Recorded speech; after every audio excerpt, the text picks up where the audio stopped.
wholesome and friendly. And the best way of building an audience is to provide value to those people. The problem is that providing value is like a bit like nebulous. Like, what does providing value even mean? How do you figure out what kind of value you provide? And so an easy way to build the right sort of audience is to, like, when you're starting from scratch and building your thing, to build it in public, i.e. to document the journey of building your thing.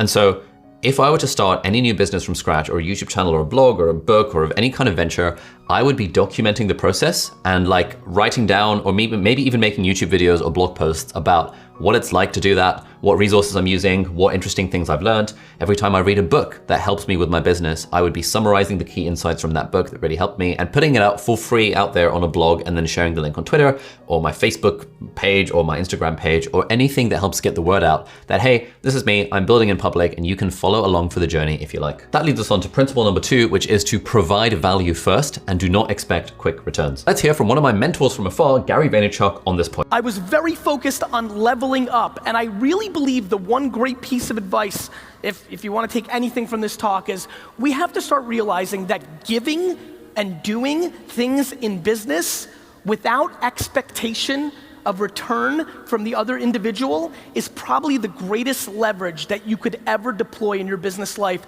though it is extremely rare in today's business environment. And it has absolutely been the bedrock of what has allowed me to win. And so what Gary's saying here basically is that provide value without the expectation of anything in return. And so while building my business, I'd be providing value, as we're going to talk about in the steps, but I'd also be building in public, documenting my journey, and all of this would be without the expectation of anything in return. I would not be trying to sell anything to my audience. I wouldn't be trying overly hard to be pushy and get them to sign up to my mailing list. I would be creating this value, creating this content without the expectation of anything in return. And weirdly, by doing that, as a side effect, I'm gonna build up an audience of people who know, like, and trust me alongside. And principle number 3 is that whatever I'm doing, I'd want to target a market that's filled with people that I actually care about. So for example, if it was me, the market I'd be targeting is YouTubers, creators, bloggers, these sort of like creative entrepreneur type people on the internet. And I'd be trying my best to build a business around that specific audience. I wouldn't particularly try and build a business for new mums because I have no experience of what it's like being a new mum, but I've got friends who are new mums